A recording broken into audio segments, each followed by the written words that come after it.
यानी ख्वाजा आसिफ किसी सूरत इलेक्शन नहीं जीतता था, उसने अपने मुंह से कहा ख्वाजा साहब ने कि मैंने किसी से कह के इलेक्शन जीता। आपको पता है ना किससे कह के? वो उन्होंने खुद ही कहा, आप उन्हीं से पूछ लें। दूसरा सरेआम कहते हैं ना, वो एक गवाह है मेरे पास यहाँ पे भी। अच्छा, ख्वाजा आसिफ साहब ने खुद कहा कि उन्होंने किससे कहकर इलेक्शन जीता, वो नहीं जीत रहे थे। अच्छा, वहाँ PTI का बंदा हारा। दूसरा मैं आपको बताता हूँ, चौधरी गुलाम, एक मिनट ठहरे, उसका नाम है गुलाम अब्बास, चौधरी गुलाम अब्बास इलेक्शन जीत गया था 100%। वो एक गवाह इधर भी खड़े हैं। अच्छा, वो इलेक्शन पूरा जीत गया था, उसकी जगह पे इलेक्शन जाहिद अहमद के बेटे को जिता दिया गया और वो भी मैनेज किया गया। वो पूरा हल्का सरापा एहतजाज था। तो धांधली जो है वो ये नहीं है कि एक ही तरफ हुई है, ये लोग मैनेज करते हैं। बताएं, क्या फौज का और ISI का या खुफिया इदारों का आपके खिलाफ जो मुकदमात बन रहे हैं उसमें कोई हाथ है?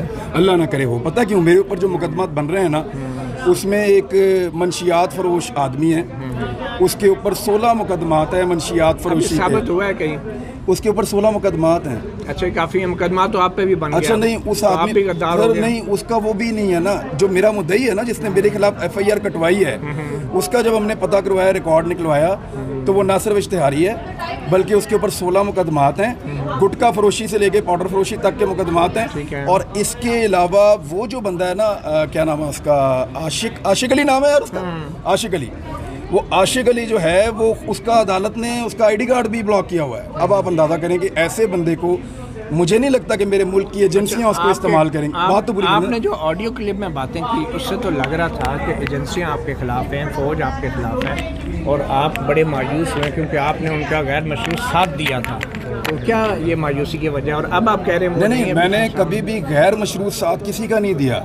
अगर मुझे कोई खबर देगा, चाहे वो मुतीउल्लाह जान हो, चाहे वो DG ISI हो, मैं उस खबर की बतौर सहाफ़ी तस्दीक करूंगा। पहले अपने आप को मुतमईन करूंगा, उसके बाद वो खबर दूंगा। सार आलम के ऊपर जो हमला हुआ, आपको याद है मैंने मुज़म्मत की? एक सेकंड, आपने मुज़म्मत की, उसके ऊपर आपने क्या इन्वेस्टिगेशन की, क्या खबर दी? आपके ख्याल में किसने करवाया था? देखें, आप इस्लामाबाद में भाईजान, आपकी गर्दन ज़्यादा लंबी है, आपने झांक के देख भी लिया होगा। आप मुझे बताएं किसने मारा उसको, मैं अभी मुज़म्मत करता हूँ। आपसे तज्जिया पूछ रहा हूँ ना, आप बहुत से तज्जिए करते हैं, तो इन सहाफ़ियों के साथ जो असतूर के साथ हुआ, सार आलम के साथ हुआ, या तीनों के साथ ज़्यादती हुई और इस वक्त जो हो रहा है वो भी ज़्यादती हो रही है। और उस वक्त भी मैंने मुज़म्मत की थी। जो अरशद शरीफ के साथ हो रहा है उसकी भी मैं मुज़म्मत कर रहा हूँ। लेकिन जो सर, मैं मेरी बात सुनो, लेकिन जो नवाज शरीफ के साथ हुआ है सर, चले नवाज शरीफ के साथ आपका कोई ज़ाती झगड़ा है? नहीं सर, मुझे बहुत दुख है। मैं रात को उठ जाता हूँ। सार आलम की बात हम कर रहे हैं, सहाफ़ियों की। आपने एक ट्वीट की, अब सार आलम ने कहा था, अब सार आलम ने इंटरव्यू देते हुए कहा, अब सार आलम ने, मैं तो इन्वेस्टिगेशन एजेंसी नहीं हूँ, लेकिन अब सार आलम ने ये कहा था कि मैं अब सहाफ़ी नहीं हूँ, तो मैं उनकी बात पे बिलीव करता हूँ। सर इमरान साहब, आपने एक ट्वीट की पिछले दिनों के अदालतें जो है वो रात क्यों खुली? उस वक्त अगर अदालतें ना खुलती तो बार बार ना खोलनी पड़ती रात। आज आप उसी अदालत के बाहर खड़े हैं, तो क्या कहें आप? कायम है अपने मौक़िफ़ पे? सर बात ये अदालत के मामले पे मैं आपको बताऊं, अगर अदालत कभी अल्लाह दित्ता के लिए रात को खुलेगी, मुझे बड़ी खुशी होगी। लेकिन अगर एक दिन आप रात को खोलेंगे और उसके बाद फिर आपको बार बार खोलनी पड़ेंगी, तो ये प्रेसिडेंट बन जाएगी। अदालतों में इंसाफ आम आदमी को मिलना चाहिए और मिलता हुआ नज़र आना चाहिए। आप लोग भी कभी कभी अदालती फ़ैसलों पे इख्तलाफ करते हैं और मैं बड़े मज़े से आप लोगों का भी इख्तलाफ सुनता हूँ और पढ़ता भी हूँ और उसको ऑनर करता हूँ, क्योंकि हर एक को अपना हक़ है। तो जहाँ पे मुझे लगता है किसी फ़ैसले के बाद या किसी अमल के बाद कि ये ठीक नहीं है, तो मैं करता हूँ। और जहाँ तक बात ये अदालत पे एतमाद होने का या ना होने का, फ़र्क इससे नहीं पड़ता कि मुझे अपनी अदलिया पे एतमाद है या नहीं। फ़र्क इससे पड़ता है कि क्या मेरे पास कोई और ऑप्शन है। आप मुझे बताएं, है कोई और ऑप्शन? अगर नहीं है तो फिर मैं तो यहीं पे आऊँगा ना। क्या आपको अगर आधी रात को कोई उठा के ले जाए, तो आपके ख्याल में आधी रात को अदालत नहीं खुलनी चाहिए? रात को लोगों को आधी रात को उठाया, अदालत नहीं खुली। नहीं, अगर आपको ले जाए तो आप क्या? अगर मरियम नवाज का दरवाज़ा टूटेगा तो आर्मी चीफ भी फ़ोन करेंगे बिलावल को। डॉक्टर शीरी मज़ारी अर्ज़ तो सुन लें, मरियम नवाज का दरवाज़ा टूटा, आर्मी चीफ को बिलावल को फ़ोन करना पड़ा और बंदे भी फारग हुए। और आपको पता है कि पूरी PDM ने रोला डाल दिया। ऐसा हुआ था ना।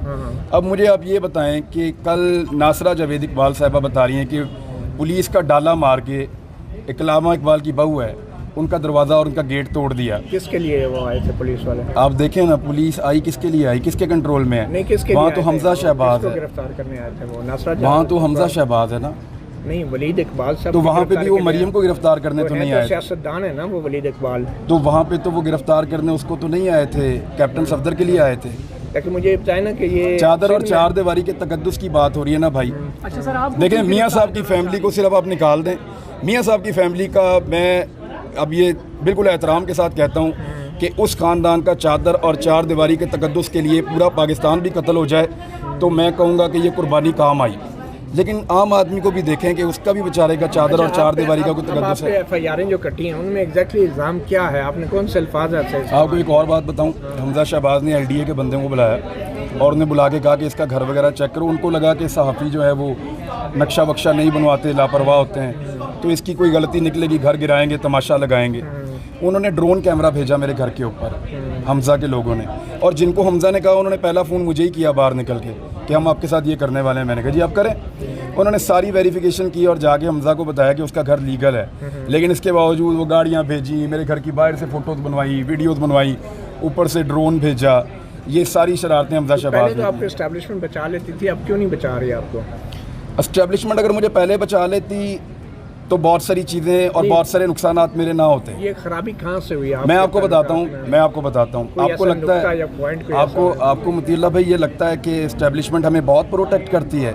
हमें से मुराद हम सबको, आपको, मुझे, सबको बहुत प्रोटेक्ट करती है। आपको ये लगता है?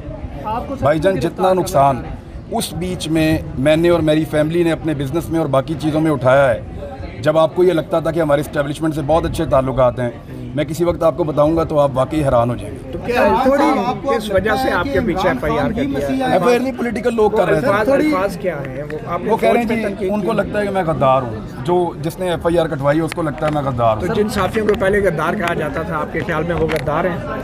देखिए मैं आपको एक दो चीज़ें तो क्लियर कर दूँ। स्टेट के खिलाफ कोई इंडियन पॉलिसी तो मैंने कोई अडॉप्ट की नहीं है, ना मैं कभी इंडियन पॉलिसी के हक़ में जाता हूँ, ना कभी मैं ये कहता हूँ कि PTM की पॉलिसी को मैं अडॉप्ट कर रहा हूँ, जो ये जो दहशतगर्दी है उसके पीछे वर्दी है, इन चीज़ों को मैं कभी नहीं कहता और ना कभी इनको इंडोर्स करता हूँ। मैं कभी भी इंडिया के बयानिए पे या इस तरह के बयानिए पे मैं कभी नहीं गया। जो इस पे जाते हैं मुझे दुख होता है और मैं ये कहता हूँ कि वो रियासत के साथ अच्छा नहीं। कोई सहाफ़ी ऐसा है? जो भी सहाफ़ी जाते हैं मुझे दुख होता है। अफसार आलम गद्दार है? अफसार आलम सहाफ़ी नहीं है। नहीं है, गद्दार है या नहीं, ये बताएं। अफसार आलम सहाफ़ी नहीं है। तो जो सहाफ़ी नहीं होता इंसान नहीं होते, अफसार आलम गद्दार है? नहीं, अफसार आलम एक अच्छा इंसान है। मैं उसके गद्दार है या मुहिब्बे वतन है, ये बताएं। अफसार आलम ना मैं गद्दारी का सर्टिफिकेट दे सकता हूँ हामिद मीर की तरह, और ना मैं मुहिब्बे वतन होने का सर्टिफिकेट दे सकता हूँ। आपके ख्याल में वो मुहिब्बे वतन नहीं है? हामिद मीर की तरह मैं सर्टिफिकेट नहीं दे सकता। नहीं, फिर भी आपके सर थोड़ी मौजूदा सूरत हाल पे हामिद मीर मुनाफिक है। थोड़ी मौजूदा सूरत हाल पे बात कर रहे हैं। क्या मौजूदा सूरत हाल मैं उनको नहीं जानता, मैं उनसे मिला नहीं कभी। गिरफ्तारियां हैं तो मुझे मिलवाएं मुझे। सर गिरफ्तारियां हो रही हैं, आखिरी सवाल ये है कि गिरफ्तारियां हो रही हैं, लेकिन मुझे जाते सर मियाँ साहब के लिए आपने आवाज़ बुलंद करनी है भाई, और इसको पूरा चलाना है आपने। बड़ी मेहरबानी। इस्लामाबाद ही रुकेंगे या लाहौर जा रहे हैं? जी मैं पेशावर जा रहा हूँ कवरेज करने।